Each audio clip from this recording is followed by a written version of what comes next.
What's up? My name's Glueboy, welcome back to the channel, and yeah, recent news kind of dictated I make this, since the dude's back and all. Like, that model looks so sick, I'll be completely honest with you, it rules.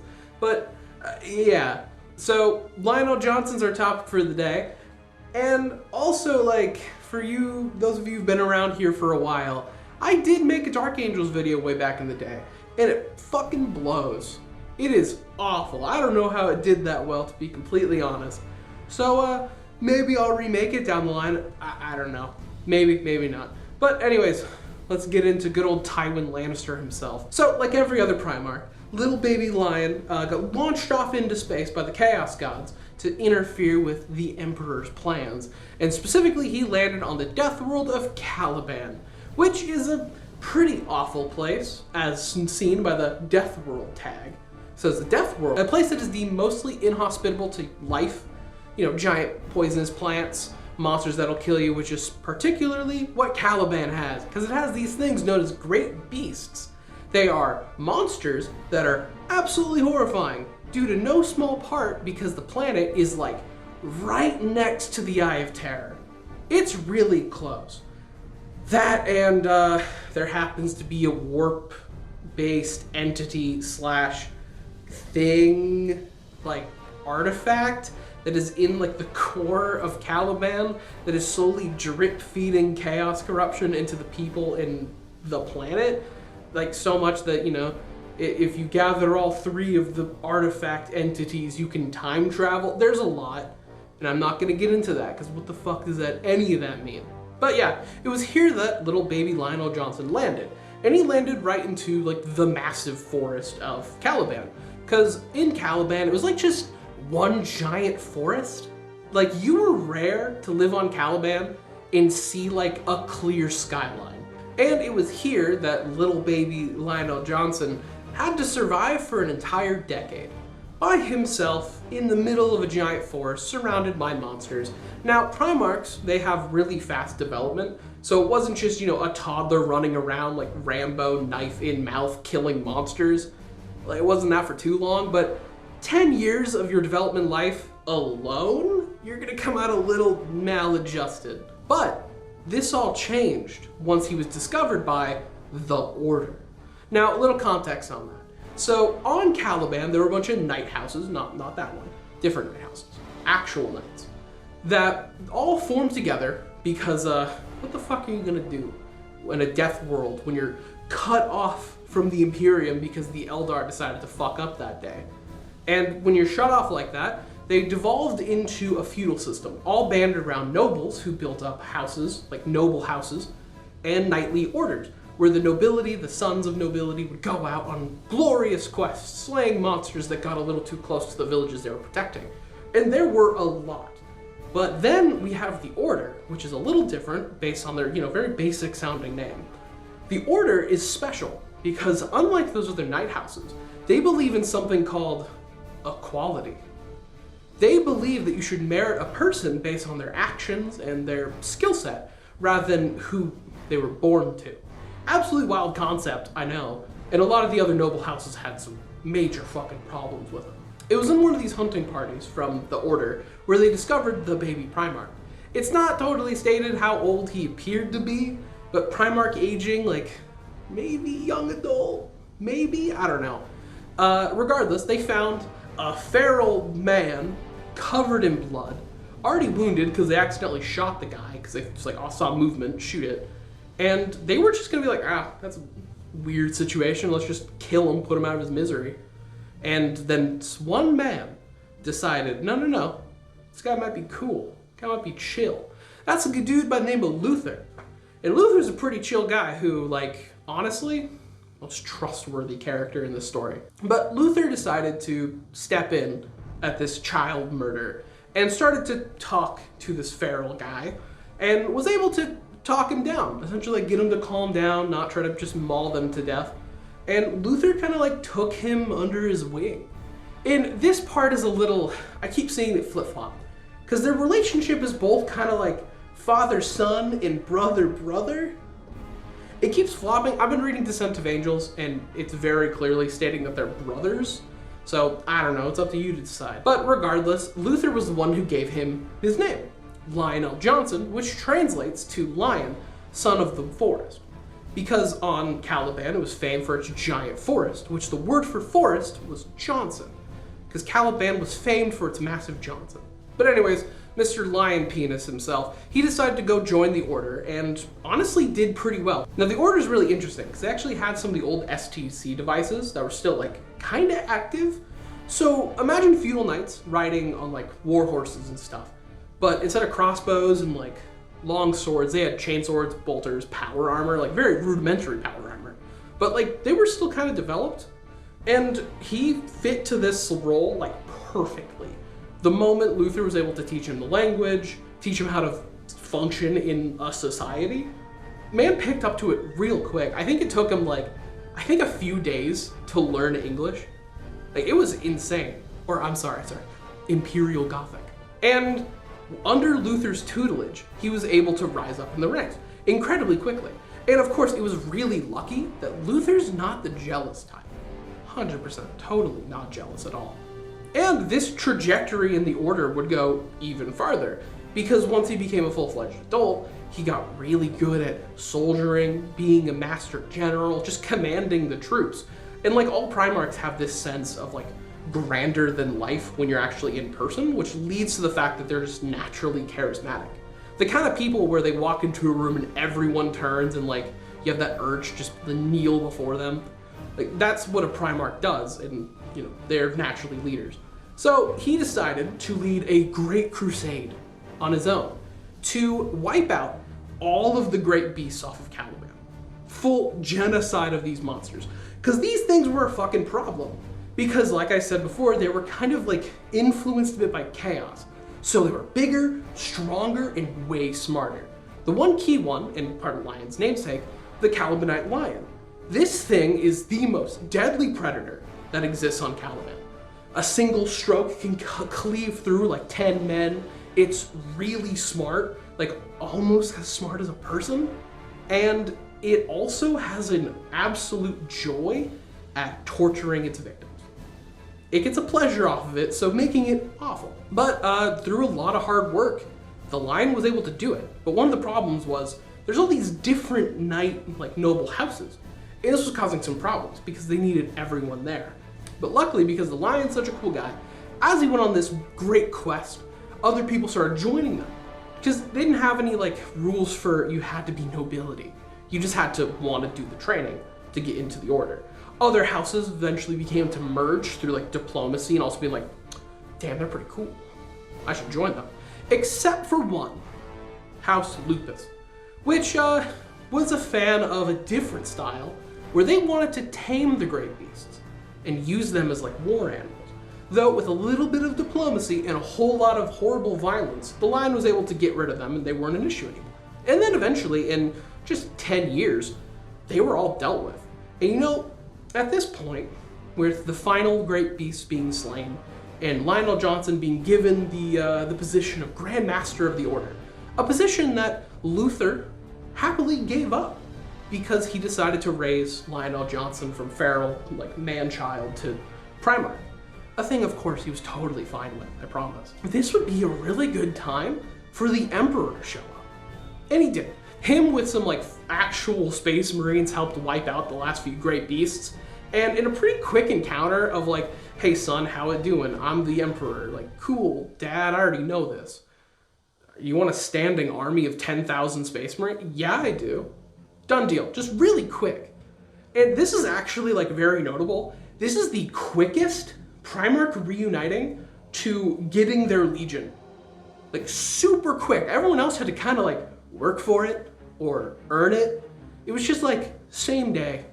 But finally, the lion was back. He was now full-on like Primarch with his cool armor and swords, and he got to elevate a lot of the people in the Order to become Space Marines. Those young enough became full-fledged Astartes, and those like actually really cool but too old, because once you reach too far in maturity, you can't actually become a Space Marine. The augmentation just will not work. But you can still kind of raise somebody up to become somewhat Space Marine-like. Kind of like what Corferon did back in the day, you know, to Lorgar. But this time, instead, just a lot of really cool knights, and Luther came along. He gets to join the party too as the second in command to Lionel Johnson. Though unlike Corferon, he's not going to be a massive shitheel about it. I promise. But now that the Lion was in control of his legion, he had two main issues he had to deal with. First being the Terran-born Marines. Now, the fact that they were the first legion, a thing they'll remind you of fucking constantly, they had massive egos. Because essentially they were the first bunch of Space Marines. They were directly serving the Emperor of Mankind. That boosts your ego to like some Emperor's Children level shit. And so their casualty rate was stupid high. Because they would just rush in and be like, we're badasses, we can take whatever. Look how cool we are, we're the first. And then die, win the battle, and then be like, yeah, it's because we're cool. And the tactical genius of Lionel Johnson's like, that's fucking stupid. So he had to whip everyone into shape.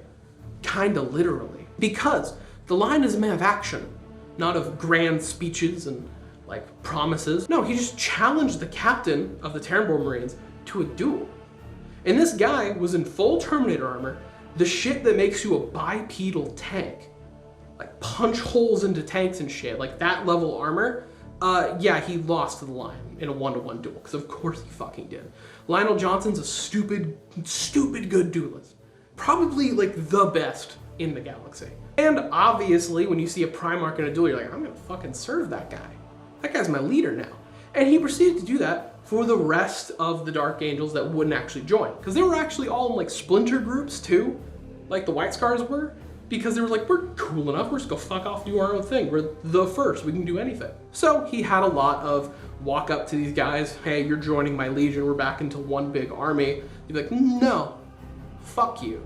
And then they'd duel, Lion would win, etc., till eventually they were 10,000 strong again. The second problem was the Caliban Marines, because some of the old guard of the Order weren't a big fan of the Imperium coming along, and we had some problems. And then like, shock, surprise, Luther had problems with this situation. I don't know why he could be jealous. It could possibly be the situation where he raised somebody, like a adopted kid that then usurped literally every single position that he had worked his ass off to get to. And then just a kid rolls in, is better, and it's your fault, Luther.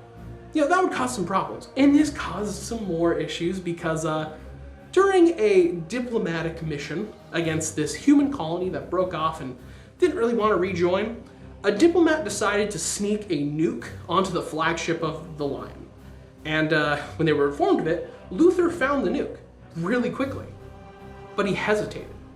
There was that thought in his head as the resentment had been growing, just like, what if I let this go off? Eventually he came to his senses and got rid of it. But that hesitation rubbed the Lion the wrong way, and Luther and his boys were banished back to Caliban. Like, go back there, think about what you did, we're gonna go back on our Great Crusade. Which caused some more problems. Like I said, Caliban is a kind of a nice little nesting ground of weird chaos fuckery. So didn't do any favors. So Luther was left to stew, hearing all the really cool adventures and exploits his buddies were going on while he had to sit and guard the home front.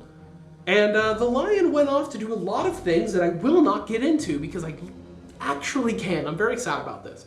Rangan genocides, the entire bullshit with Conrad Kurz, because, no, listen. The Lion was the other guy who would be on the chopping block to become War Master. Like, everybody knew and thought, like, if anyone's gonna be War Master, it's gonna be Horus or the Lion. They're the best two options. And the Emperor picked Horus for many different reasons. The Lion believed he should be the one. And to be fair, he has a decent case of it. Like, he's not that far off base. And because of this, like, actual skill that he has, Horus knew he needs to be as far away as possible from my bullshit as a betraying dad. Because if he gets involved, I'm most likely gonna get fucked. So he sent Conrad Kurz to distract him, they fought, and it was a shit show entirely. A lot of bad things happened, and they dueled. Conrad Kurz and the Lion fought. And a really cool duel because Conrad Kurz can see the future. Like, he has, like, future sight.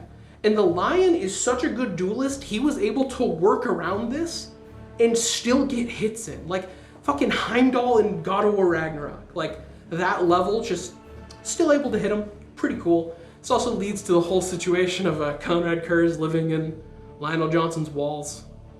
And then Imperium Secundus, with then Conrad Kurz causing problems on McCragg, because of course he did. And leading to the excellent situation where, because Lionel Johnson could not find Conrad on McCragg, he decided to orbitally bombard parts of the planet against Gilman's orders. And also on his very special, perfectly like min-maxed planet he designed himself. Didn't do great, caused Imperium Secundus to completely collapse when they thought that the Imperium was probably falling. But anyways, to cut a really long and kind of rambly story short, the Lion had to cancel his plans to get back to Terra, since for the Dark Angels, the Astronomicon turned off. Now the Astronomicon is a thing powered by the Emperor that is essentially the North Star in the warp. That is the only reason the Imperium can actually navigate in warp travel. So pretty bad thing, they're kind of just stuck in space if they can't see the Astronomicon. So thinking that all was lost, the Lion got really pissed and decided, I'm just gonna wreak some havoc. And he went over to Chemos and Barbarous, the homeworlds of Fulgrim and Mortarion, and razed them to the fucking ground.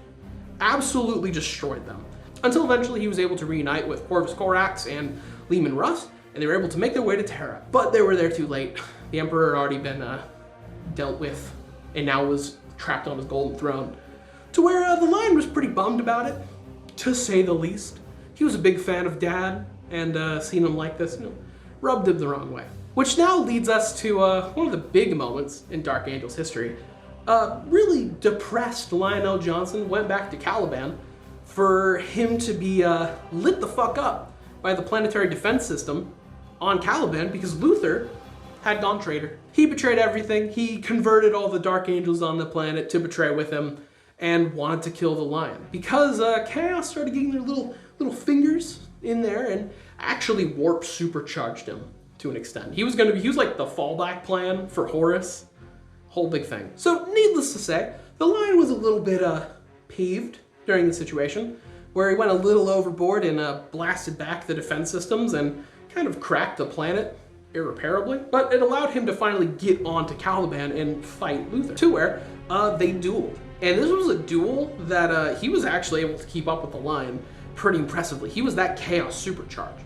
And I'm talking, this is a guy, not full Space Marine, dude in power armor with augments fighting a Primarch. The best duelist in the galaxy, and he was holding his own. Till eventually Luther was able to give a strong enough Psyker blast to actually, like, mortally wound the Lion. And at that moment, all the Chaos Corruption fucking lifted. Because all Luther really wanted was to best the Lion, to prove that he was cool. And he did so. He didn't want to actually kill him. And in that moment, he just kind of like shattered mentally. Fell to his knees, just like, what have I done? I have fucked up bad. And the Chaos Gods were fucking pissed. They were really angry. They made a giant warp storm that kind of finished the job on Caliban, utterly destroyed it, and also teleported all the traitor Dark Angels to random places in space-time, because the Fallen, there's a whole thing with them. But however, Luther and the Lion were able to survive. Luther is currently being held on the Rock alongside Lionel Johnson. The Rock is the now new Dark Angels homeworld, where they took the remnants, the larger remnants of Caliban, like the mantle, and kind of retrofitted it with some engine parts and space stuff.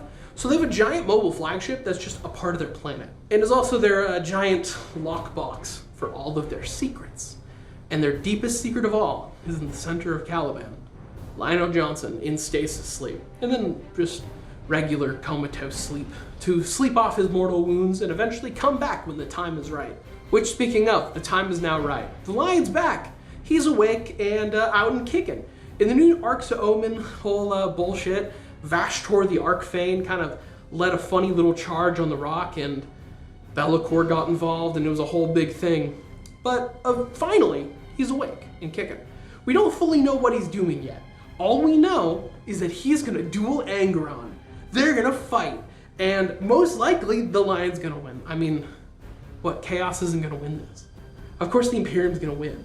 The thing that I'm actually very curious about is what Gilliman and the Lion are going to talk about. What's their conversation going to be? Is the Lion actually going to be like nice to his brother? Because I mean, listen, the Lion is fine, but he's a bit of a prick. I still, by the way, making this video, stand by my tier list ranking for the Lion. I still think he's fine. But I say the same about Gilliman. I don't like Heresy Gilliman. I love current Gilliman. So maybe the Lion's actually going to become dope as shit and be super cool, hang out with his brother, like lead the galaxy, because oh boy, they need all the help they can get. Gilliman's like stressed the fuck out, dude. He's got some problems he's got to deal with, and having someone to like be there with him, he needs it. But anyways, that's it. That's the Lion. Pretty fun. I'm really excited about like the new model. I think it looks sick. I have no interest in getting into Dark Angels and buying the model. Like, good lord, it's clean. I can't wait to fight somebody with the Lion, even though his stat block's gonna be horrifying. But anyways, that's it. If you like this, like, comment, subscribe, do that stuff. Join my membership, and see ya.